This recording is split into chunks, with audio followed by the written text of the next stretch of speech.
home that is from their culture. And so the process is, Pumzili will call them, like she's been given details, so she'll just call them and introduce herself and kind of ask a few questions. So, for example, we don't take aunties that have a child under the age of 4 because we feel it's important for them to be with their own small children and not to, you know, be looking, you know, if they came and worked in our baby home but they had a baby at home, that just wouldn't make sense. And their age, we don't generally take aunties under the age of 25. Again, just because, you know, we want someone a little bit more experience. It's hard, it's a really hard job, and we need to make sure that people, you know, can manage. And so after those few initial questions, that will screen some out, and then we'll invite them just to apply at a later date.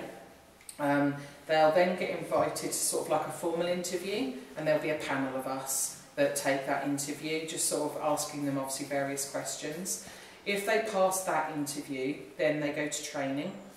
They do 3 weeks of training, and they get paid for that training. Okay, so no matter what, at the end of the training, they'll have got some money, they'll have got a certificate. So if they don't then stay with us, they've left with something. We were just talking when we were up to Doozy with a couple of people, just saying that the aunties are just as important as the children, and we want to use the opportunity to also invest into their lives and make things different for them. You know, they also have their own stories. Some of them have had, you know, a very difficult past, and it's also helping them to come to a place of healing and, you know, making a difference for their family. Maybe they've been out of work for a very long time, maybe themselves have grown up with no parents. They also have not known that. So it's kind of like a dual thing going on. So at the end of the 3 weeks, we will then see, and again, many of us are involved in the training, and we just come together, and maybe, you know, Eduardo will see some and she'll be like, no, they're really good. I see something, and it's like, we'll go, like if someone has a strong feeling that something's not right, we'll go with that. Just because different of us just pick up on different things. But if we're all in unison and we're like, yeah, then they're invited to work.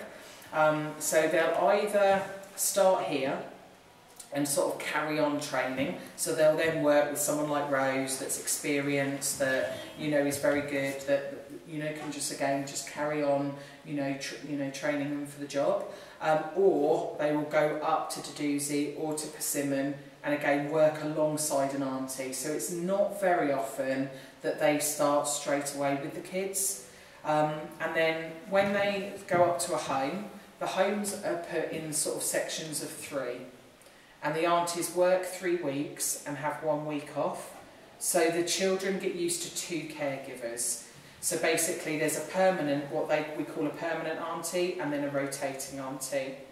So normally they'll start off as a rotating auntie, and then if a permanent auntie leaves, we replace with a rotator, and then a new member of staff becomes, you know, into that rotating position, so that we're just trying always to give them as much experience and training as possible before they are on their own, just in one house.